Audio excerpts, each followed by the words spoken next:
हर सफल कहानी के पीछे एक अनसीन फोर्स होती है। वो लोग जो अपने डेडिकेशन और हार्ड वर्क से नए सॉल्यूशंस लाते हैं और नए पॉसिबिलिटीज को रियलिटी बनाते हैं। हाईरिच की सफलता को आकार देने वाले अभूतपूर्व आविष्कार कौन से हैं? Genetic variation is the key to help breeding to meet future challenges. We strongly believe that be innovators as per market need and trends, not to become followers of competitors. In vegetable crops, basically we are focusing our research program on tomato, okra, hot pepper, bitter gourd, cucumber, watermelon and melon. We have very strong and rich experience R&D team, and due to focused breeding of approaches and objectives, we have developed excellent product in very short span of time, which will be our groundbreaking discoveries for high-rich success. हम लोगों ने soybean में देखा कि तरह तरह की समस्याएं थी। फार्मर बहुत ज़्यादा सीड रेट यूज़ करते थे, 40 से 50 किलो सीड प्रति एकड़, और कीड़े बीमारियों की समस्याएं थी। सीड में जर्मिनेशन के बहुत सारे इश्यूज थे और सीड की कीपिंग क्वालिटी भी अच्छी नहीं थी। हम लोगों ने इन सारी चीज़ों को स्टडी किया और उस हिसाब से अपना ब्रीडिंग का प्रोग्राम डिसाइड किया और ऐसी वैरायटियां विकसित की जिनमें जर्मिनेशन की समस्या काफ़ी कम कर दी हम लोगों ने। स्प्रेडिंग टाइप की वैरायटियां विकसित की कि प्रति एकड़ सीड का जो रिक्वायरमेंट थी वो सिर्फ 22 से 25 किलो तक रह गई, जो कि पहले 40 से 50 किलो प्रति एकड़ हुआ करती। हाई-रिच सोयाबीन ब्रीडिंग प्रोग्राम को जल्दी करने के लिए हमने 3 चीज़ें अडॉप्ट की हैं। एक तो 3 साल का प्रोग्राम 1 साल में करना, जिसको बोलते हैं रैपिड जनरेशन एडवांसमेंट। दूसरा, multi location testing in all of India. And तीसरा, वर्ल्ड का जर्म प्लाज्म हम लोगों ने इकट्ठा किया और उसके क्रॉसेज बनाए और 5 साल में इतने क्रॉसेज बनाए कि हम एशिया का लार्जेस्ट प्रोग्राम बन। सीड्स कंपनी का सफलता का मेन कारण है focus on research and development. High-rich seeds farmers, consumer and traders market need के हिसाब से रिसर्च करती है और निरंतर marketable different type and innovative products market में लाती है, जो कि क्लाइमेट चेंज के हिसाब से फ्लेक्सिबल होता है, हाई यील्ड होती है, इनबिल्ट रेजिस्टेंस होता है फॉर डिजीजेज एंड पेस्ट के लिए, एंड वो निरंतर नए नए इनोवेटिव प्रोडक्ट्स फार्मर्स को देती है, जिससे कि फार्मर्स का काफ़ी बेनिफिट होता है। ये सिर्फ इनोवेटर्स नहीं, एक सपने के आर्किटेक्ट हैं। इनका काम हर फसल के बीज में दिखता है, जो किसान के खेत से कंज्यूमर्स के प्लेट तक जाता है। सफर के पीछे कुछ यादगार पल होते हैं जो हमेशा दिल को छूते हैं। हाई-रिच सीड्स के शुरुआती दिनों के कुछ मोमेंट्स हमें याद दिलाते हैं कि सपने सच करने का सफर कितना रंगीन होता है। जिस दिन मेरी ज्वाइनिंग थी उसी दिन एमडी सर ने हमारे पिछले कार्य को देखते हुए हमें प्रमोट कर दिया था। दीपावली का सेलिब्रेशन चल रहा था, हमारे यहाँ पे ट्रेडिशनल हम लोग पूजन वगैरह आयोजित करते हैं और उस समय में ट्रेडिशनल एक टोपी पहन के आया हुआ था और सभी लोग बहुत एंजॉय कर रहे थे। सब लोगों को टोपी देख के बड़ा मजा आ रहा था, क्योंकि मैंने अकेले नहीं टोपी पहन रखी थी। तभी किसी ने पीछे से बोल दिया आज तो सभी को टोपी पहनाने वाले ने खुद ने टोपी पहन रखी है। और ये सुनकर सभी लोग बहुत जोर से हंसने लग गए। 18-19 की बात है, जब सोयाबीन आया था। हमने पहली बार सप्लाई राजस्थान में किया था। लगभग मुझे याद है कि 7-8 गाड़ियां गई होंगी। अनफॉर्चुनेटली वो सभी के सभी मटेरियल वापस आ गए। वो तो बहुत खेदजनक समय था। स्टार्टिंग में मुझे गाड़ियां लेने के लिए मुझे 3, 4, 5, 6, 7, 10 ट्रांसपोर्ट से बात करना पड़ती थी। उसके बावजूद भी गाड़ियां हमको अवेलेबल नहीं हो पाती थी।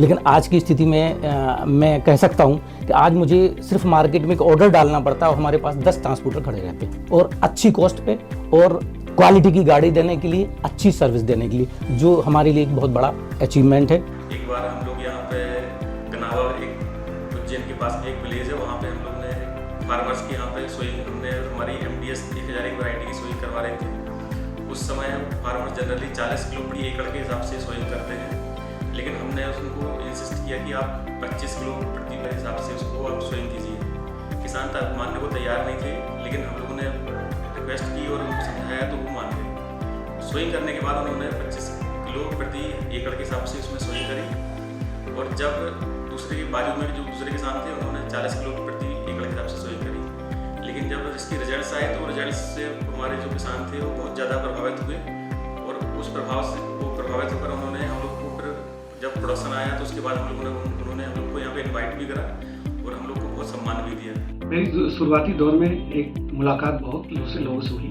मैं सबसे ज़्यादा इंस्पायर हुआ डॉक्टर जगदीश सर से, जिनकी उम्र 80 साल है। वो सीनियर साइंटिस्ट भी हैं, डायरेक्टर भी हैं, और उनकी काम का 80 साल की उम्र में उनकी काम करने की जो क्षमता है वो 30 साल जैसी दिखती है। मेरे इंस्पिरेशन को देखते हुए मुझे ऐसा लगा कि क्यों ना हम वेजिटेबल डिवीजन को भी हम लोग बहुत आसानी के साथ 100 करोड़ का टर्नओवर कर सकते हैं। हाईरिच सीड्स को मैंने अपने करियर के काफ़ी शुरुआती समय में ज्वाइन किया था। यहाँ का माहौल मुझे काफ़ी मोटिवेटेड लगा, क्योंकि मुझे अपने काफ़ी सीनियर्स वेल एक्सपीरियंस कलीग के साथ काम करने का मौका मिला। इनके माध्यम से मुझे काफ़ी हेल्प हुई वर्किंग टास्क को मैनेज करने में। इसके साथ ही सबसे अच्छी बात मुझे यही लगी कि जो किसान होते हैं उनके साथ में आपको ज़मीनी लेवल पे सोशल मीडिया के माध्यम से काम करने का मौका मिल रहा है। तो हाईरिच सीड्स की ये बहुत अच्छी बात है कि यहाँ के जो किसान हैं ये काफ़ी ट्रस्ट करते हैं यहाँ के बीजों पे, और इसके साथ ही हम किसानों के साथ इतना आपसी सामंजस्य बनाए हुए हैं कि उनके दैनिक जीवन में जो भी समस्या आ रही है, लाइक जैसे पेस्ट का, डिसीज़ का, क्रॉप में जो वो फेस कर रहे हैं, वो हम सोशल मीडिया के माध्यम से हाईरिच के जो प्लेटफॉर्म है उसके माध्यम से हम कम्युनिकेट करते हैं, और उसके साथ ही उनकी उपज बढ़ाने में हम कैसे सहयोगी बने ये हम पूरा ट्राई करते हैं। In May 2022, Dr. Dylan from Worldwise delivered the presentation about Bittergourd Special Project at our Indore office. After the meeting, Dr. Jagdish sir, Dr. Naren sir, me and our CEO Kakani sir sat together and we were discussing about the decision, and we all said that we must collaborate with the Worldwise for Bittergourd project, and our CEO Kakani sir replied that go ahead and do the registration. Since that period we are harvesting the best fruit from the projects. Pandemic situations में बहुत सारी कंपनियों ने अपने employ को salary नहीं दी, वहीं अपनी कंपनी ने सभी एम्प्लॉय को और उनके परिवार की जिम्मेदारी को समझते हुए निरंतर सैलरी दी। और मज़े की बात तो जब हुआ मेरा मोबाइल सैनिटाइज करते करते हमेशा के लिए सैनिटाइज हो गया। जब हम मार्केट में जाते थे तो लोग हमारे ऊपर हंसते थे कि सर आप ये रिसर्च वैरायटीज़ लेके आ गए हैं हाईरिच में, जबकि मार्केट पूरा ओपी वैरायटी का है। लेकिन हमारी वैरायटी ने बहुत अच्छा परफॉर्म किया, मार्केट में बहुत अच्छा बूम आया।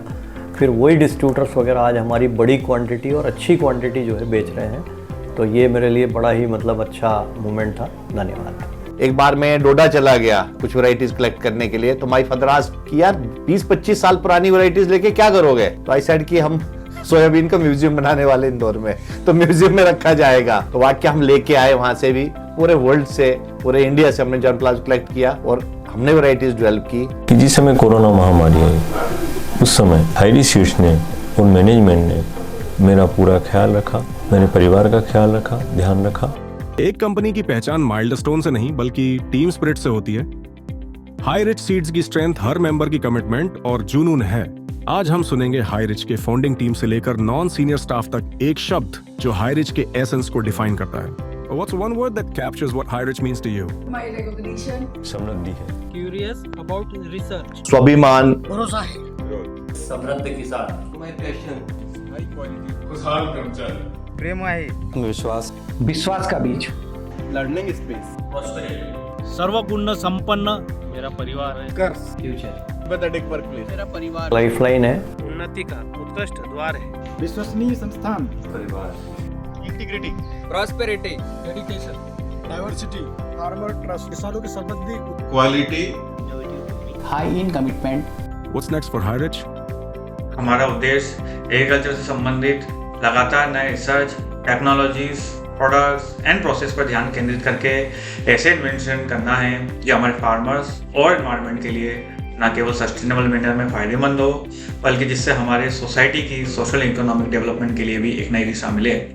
हम ESG प्रोटोकॉल का इम्प्लीमेंटेशन करना चाहते हैं। हम ऑपरेशन एंड प्रोसेस एक्सीलेंस प्राप्त करके सभी डिपार्टमेंट्स में रोबस्ट प्रोसेस की स्थापना करने से ग्रोथ के नेक्स्ट लेवल को टारगेट कर रहे हैं। हम नए स्टैंडर्ड बनाएंगे ताकि इंडस्ट्री को नए आयाम पर ले जा सकें। हम आगामी वर्षों में north east Asia, Africa reason, middle east में अपने बिजनेस को एक्सपांड करने का लक्ष्य बना रहे हैं, जिसके लिए हम ग्लोबल स्टैंडर्ड पर अपने रिसर्च को एक्सपांड करेंगे, जो सभी मेजर कैटेगरीज में क्लाइमेट रेजिलिएंट प्रोडक्ट रन करेगी। हमारा लक्ष्य है कि हम एक leading global agricultural solutions company बने, जिसकी भारत में स्थानीय जड़ी हो। हम चाहते हैं कि हमारे भारतीय किसान न केवल भारत बल्कि पूरे विश्व के लिए पोषण यानी न्यूट्रिशन की सुरक्षा को बढ़ावा देने में मदद करें।